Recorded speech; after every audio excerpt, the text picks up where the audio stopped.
Thanks, Thanks. John. Welcome everybody to our fish testing. We're probably going to alter the name of it, and I'll explain a little bit. And we're maybe call it social engineering is a little more appropriate now, because I think fish testing has grown in what it is. I mean, it's a specific subset of social engineering issues that you might face. But my name's John Bassett. I'm Chief Technology Officer and Chief Information Security Officer of GSI. Let's go to the next slide. Here's what we're going to do. We're going to go a little bit about fish testing as a service, why it's important, things you should think about for a fish testing program. And then David Fernandez is going to take over and talk a little more about employee training, sample emails, etc. And we'll do some Q&A as well along the way. So you're here because you're interested in fish testing. Cyber attacks are huge, especially since people started work. I'd say not especially because, but in addition to, people working from home under COVID has given rise to an increased risk, because you're working from home and you don't necessarily have all of the security measures in place at home. Some of you might, and hopefully you have, but a lot of companies didn't really have the infrastructure in place to adapt. If you're working for a place like Humana or Anthem or something like that is a healthcare company, they have particular programs in place. They have hardware and devices that help you out. But what we're finding, and what I think you may know, is that it is much easier to trick an unsuspecting person, any person, with a properly targeted email. And David will talk a little more about how you can do targeted emails and what the hackers do. It's much easier to get you to click on something and give somebody your credentials accidentally than it is to hack a 256-bit encryption scheme. So that's why you see a rise in fish testing, phishing, smishing, etc., because people are fallible, whereas encryption is less fallible. So the threat landscape changed dramatically over the last year, and the defenses that you take, the education that you give need to change along with it. Again, phishing is simple. You send an email and you make that email look really enticing. Some kind of discount if you click on it, or an HR message saying, you need to click on this link to view your 1099s or your W-2s this time of the year. So there'll be disguised messages that might look like they're coming from people that work for your company. In the case of us, there might be like a one-letter change from the person's name in the email. It might be exactly that name, but when you actually click on it, it takes you somewhere else.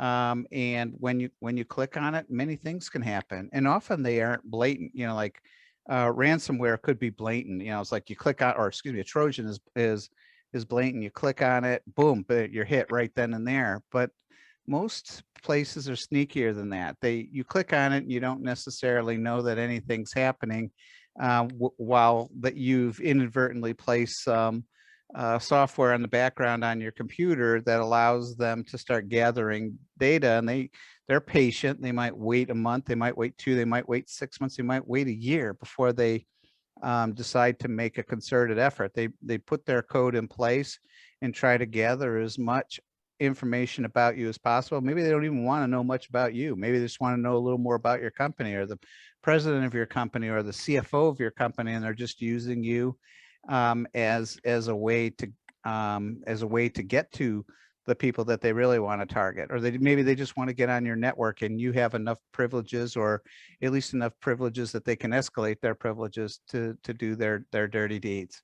So again, it's simple, it's easy. Email, you click on it, boom, you're done. So one of the things that we've done here at GSI, and this is basically what we do internally for ourselves. We start out, whether it's new employee or a new phish testing program, we do initial phish testing education.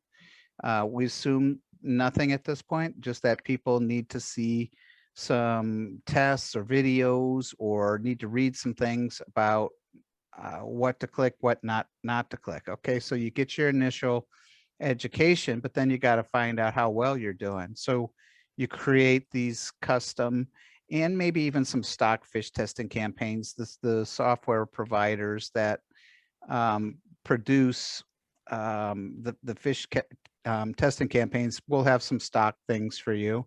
But also you can get a little more sophisticated, learn a little more about your company, learn about your business, learn about your industry, and create some custom ones that match your business. Okay, so then people click on it.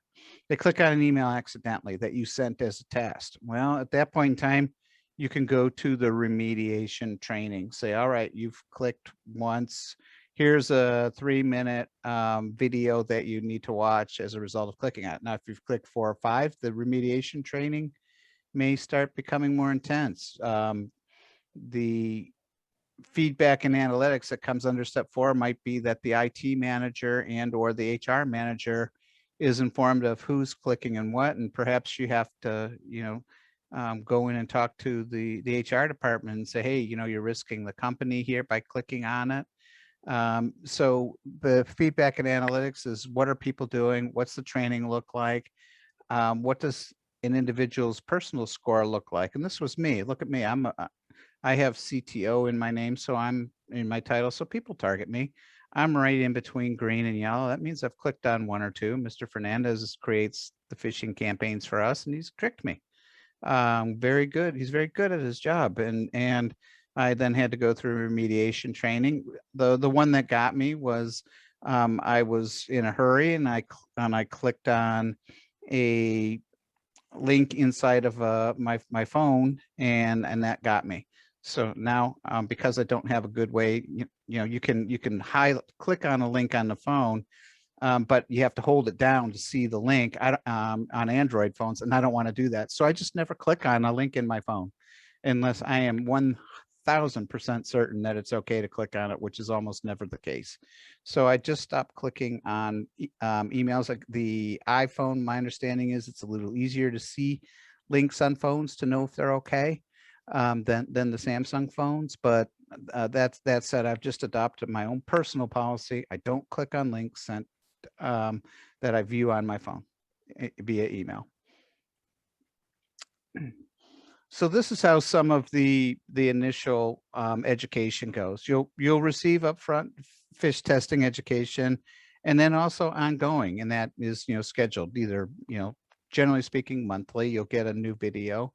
I find them fun, but then again, I'm a security guy. I love the I love the videos. I'm not so fond of the tests, but I love the video training, and I like them. You have to pass tests, either that or you have to go through the test again with an 80%. If you click on, so this is initial training and then ongoing scheduled training because things do change. Remediation training, well, yep, hackers are sneaky, so are the phish tests. You click a link, you'll be directed to take additional education. Once you've been through the education, we use several tools. One of those is KnowBe4. GSI has not written a phish testing software package. We utilize industry tools. It's not the only one. And you can get certificates of achievement that you've completed the phish testing education. That's important to some people. To me, it's not that big of a deal, but to some people, they'll keep those as proof that they've been through all of the training. So you'll also get an email that says, you've been assigned training via a platform like KnowBe4 or Kaseya. There's probably a dozen good packages out there. KnowBe4 uses a passwordless system. Like I would click on this, and then another email would come move me forward, because you don't put, it's a passwordless type of services. But you'll get a reminder that, you know, you must complete the assignment. And you can even set it up so that supervisors get notifications if people don't get there in the proper time frame, or, you know, if you've got 2 weeks to get it done and you're in your third week, your boss is going to get an email too. Again, this was my personal risk score that know before. I'm in between the green and the yellow. In terms of I'm not that bad. I recognize a lot of phish testing emails, or real true phishes, and I report them.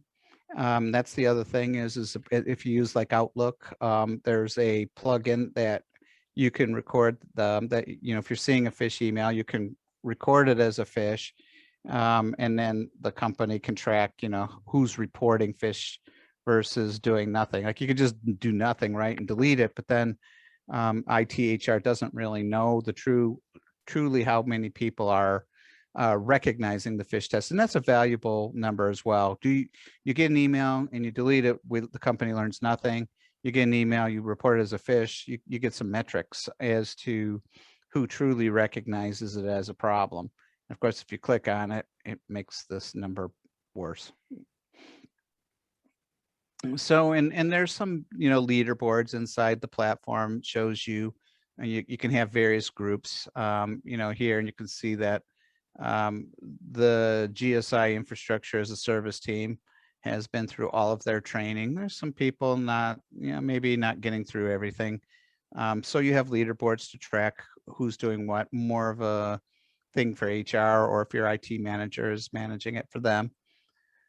And then of course you can kind of track your own personal rewards. If you didn't download the certifications, you can see that these are the ones that I got myself years ago. So, you know, we've been using KnowBe4 internally for over 5 years, going on our 6th year. So we're not rookies. That's about the time phish testing services started being available. KnowBe4 could very well be the first one that I know of. So with that, that's kind of like a at a high level what the phish testing will do for you.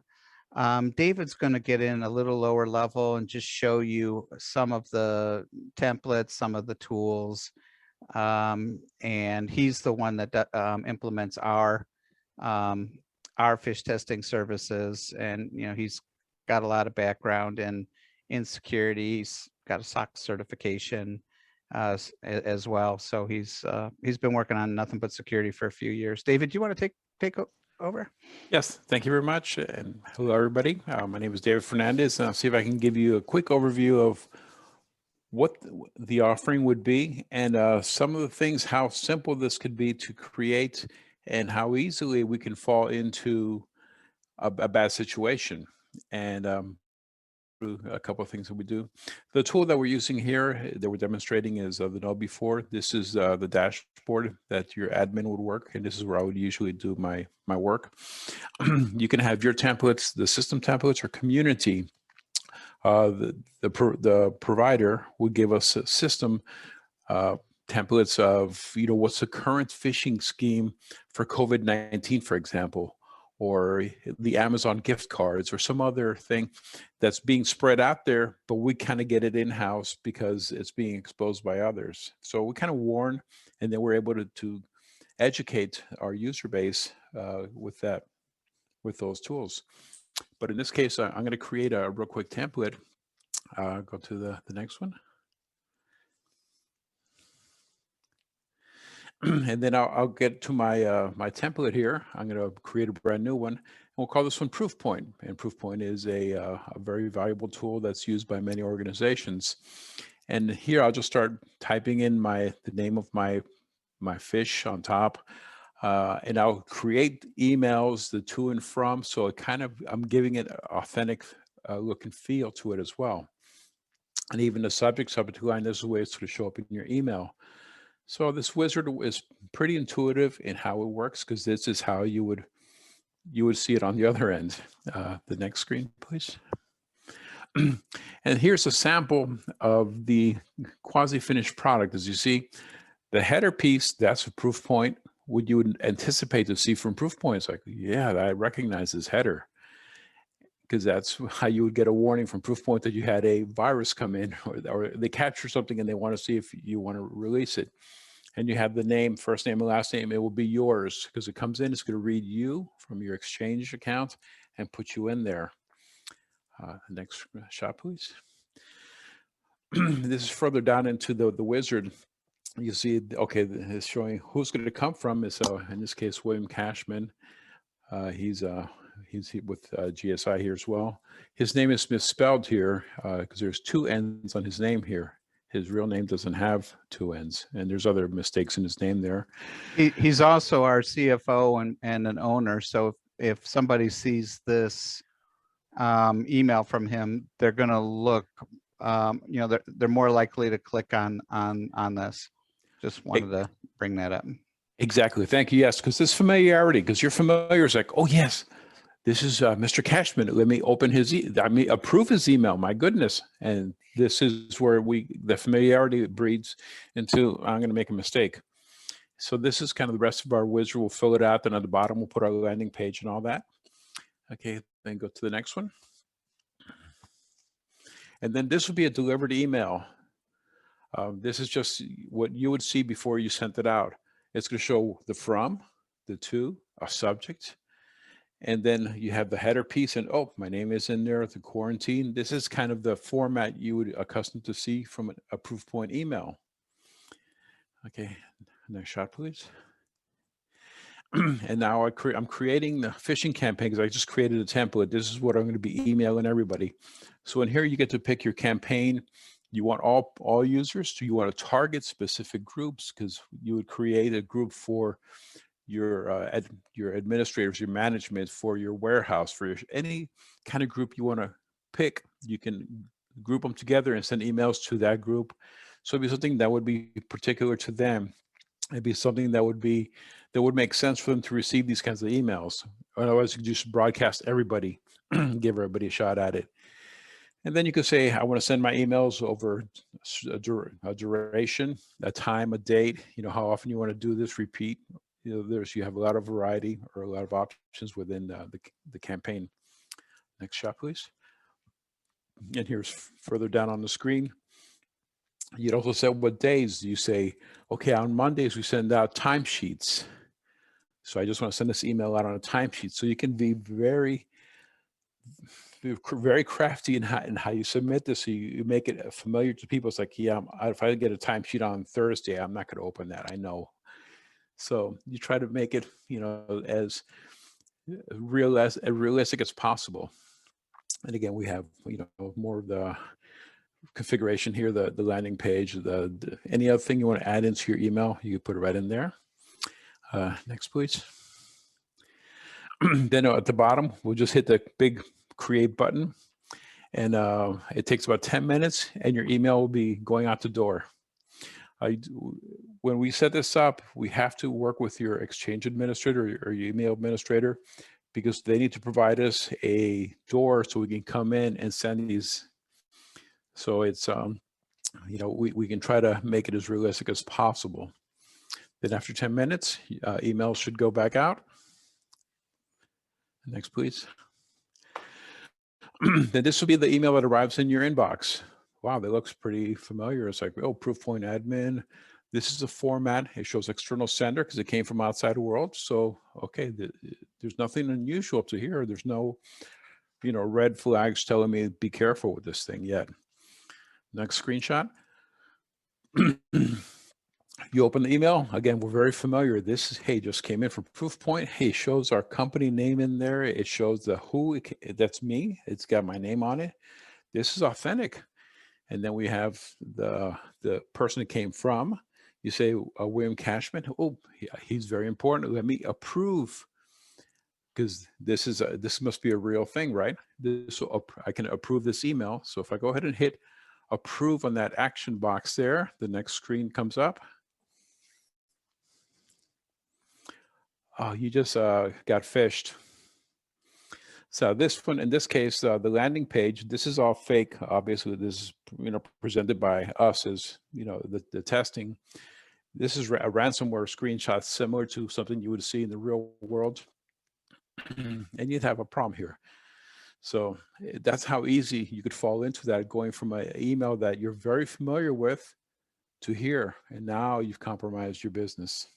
And this is just very overt, because you can have one, like as John said, it's just an email with a little Trojan horse that sits out, malware sits out there undiscovered. It could do all kinds of stuff, and they could be just monitoring you. Next screen, please. And then this is the bottom of that email where it says scroll down. This is for those who have a very high cholesterol. You don't want to get a heart attack. This was just a test. And then we're just reinforcing the 3 different things to very important key things to remember is always stop, look, and think before you click.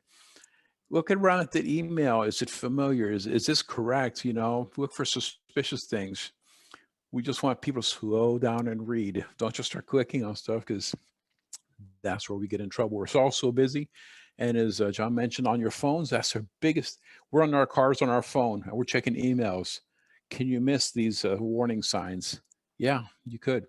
And it's very difficult on the phone to not do that. Next shot, please. Once the tests have gone out and so forth, we capture the metrics. We have, in this case, there was 92 recipients. 37 opened it. As you see, it's still blue above there. So this is safe. 26 of those, they clicked on this email. So we have almost a 30% failure rate on this one. Out of those 26, well, I'm sorry, out of the 37 that opened it, all the way to the right, there's 23 reported it, that's the number you want to see go up. When you have something come into the organization, you want to report, you want it to spread, you want this thing to be, hey guys, there's a problem. Let's address this, let's shut it down. Let's not open this anymore. Let's not contaminate ourselves. But this is the kind of metrics that you'd receive. And then the next tab there shows users, and it tells you who opened it. And then now we can keep track of who needs additional help in their training and reminders of the consequences of opening these emails. Next, please. Yep, I think that's going to be back over to me. Thank you. Thank you, David. Just, whoops, how did I end up? That's not what I wanted. GSI is, managed service provider, and one of the things, in additional, I keep forgetting this is an auto advance slide. My apologies, folks. We offer one of two things. We offer, software. We can provide you with the software. We could provide you with the service, or we could provide you with both. If you, some people don't have the time or the skills to do it, and we have trained phish testing people. So what we're, for joining us today, we are able to offer a proof of concept for you at no charge. I'm going to bounce back until it stops.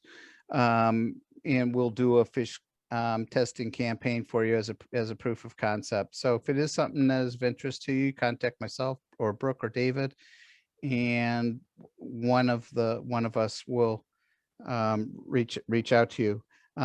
Here's, we talked a little bit about phish testing, why it's important because of how easy it is to get people to click on them. Things you should look for in your program of implementing phish testing, which always leads you directly to employee training. What kind of training would you get? And all of the training is online. And it's in the form of videos, online videos with links and tests that in some cases, not all cases, that your people have to get through to progress to completion. And then I know David went through an actual campaign to show you what it looks like getting that set up. So I knew this wouldn't quite be 45 minutes today. Because this is a straightforward program. Phish testing is on the rise, and there's like 5 easy steps that we went through to get a program going for you, and big bang for the buck. It's not an expensive service, and it does provide extremely valuable education to your people and protecting your company. So with that, I think we'll move on to questions, and I'll turn things back over to Brooke. Thank you guys so much. Let me go ahead and share my screen. Let me know when you guys can see it. And then we'll go from there. Can you guys see it okay? Yes. Okay, awesome. So we do have a couple questions, but before we go over those, I just wanted to remind you that if you'd like to sign up for any of our weekly email reminders on our upcoming webcast or monthly newsletter, as you can see on the screen too, we have webcast newsletters, our resource center, we have YouTube, where we have all of our recorded webcasts, and then we also offer on-site and virtual workshops. And if you would like to sign up for to get email reminders, if you're on this webcast, you most likely already received them, but you can go to our website at getgsi.com and go onto our main menu, and you can click JD Edwards, and then under there's webcast resources, all of that, and then you just click on it. And if you're not already a member, you'll just create an account, and then you can have access to all of those resources. We also have erptalk.com, which is a problem-solving collaboration site where you can get your ERP questions answered as well as provide answers to others' questions. And be sure to keep up with us on social media. We share industry insights, events that we have coming up, and a whole lot more. So all of our handles are currently listed on the screen. If you'd like to join us on social, we have a lot of fun on there. And all right, let's move into the question and answer portion of the webcast. Just as a reminder, you can still input any questions as they come up as we're answering them, and you think of something that you'd like to ask, feel free to just pop it in there, or you can also do it in the chat too. Okay, so our first question is, we have tools to catch phishing emails. What benefit would this provide? Well, that's a good question. The phish testing tools are getting better, but they're not perfect. Give me an hour of learning your system and I'll get a phish email through somehow. It depends, on how tightly you've defined it. I mean, we use Proofpoint too as well internally. But it doesn't, if you've, my opinion is that in 10 years time, there may not be a need for this because there's going to be tools everywhere that are intelligent and predictive. But there are still phishing emails that have gotten through. I've seen a few of them on our end. So, and like I said, we use Proofpoint. There's Microsoft, I think, advanced threat detection that is a part of Office 365 to help. And also not every company that we talk to is currently using things like Proofpoint because they cost money too. And Proofpoint is rather expensive and in comparison to, like a KnowBe4. Those are just a couple reasons. David, do you have some other reasons that you've run? That's a great question, by the way. Yeah, and it comes down to, we can have a great amount of tools and all these security devices, but we have to educate our people. That's the number one, because your person, think of people who open up the contact us on the website for media relationship, for example, or the HR people that have to open emails all day long with resumes in them. There's some awareness that training would be beneficial for them because their job has to open up emails. So you want to help educate them as best as possible, because that's one of your front doors would be to come in that way. Okay, great. Thank you, guys. The other question that we had was similar, but they said they have McAfee. Am I saying that correctly? So I think it's probably a similar answer. Is that right or no? They're saying that they have I don't know if I'm saying this right, but that they have, is it McAfee or something to catch their phishing emails? And if they're catching all of them, that's great. You may not need this tool if you're sure. The point here is to try to get people to not click on, or perhaps you even get a email to, like with Proofpoint, you can release an email if you think it's legitimate, and then if you click on it, you're stuck. I think the idea behind this is to get the education to people, to treat them so that they recognize them. If you're going to assume that IT is completely responsible for preventing phishing emails from getting to your employees' inbox, and you're certain that's 100% effective, then great. You're in a good spot. You can skip a program like this. But there's some assumptions there.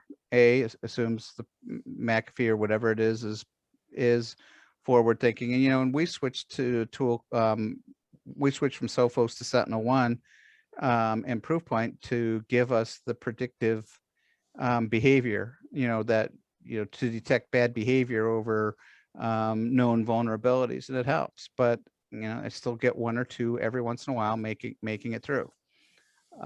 So that's something you're going to have to decide if you're confident in your McAfee solution, Proofpoint solution, whatever it is, and that IT is solely responsible for whether or not somebody clicks on a nefarious link, or that they won't ever get a nefarious link. Then this isn't for you.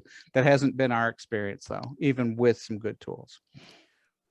Yeah, and you consider if it's McAfee, like a virus scan, that people think that that's the solution. Well, then the phishing email is a virus. Is like, not necessarily.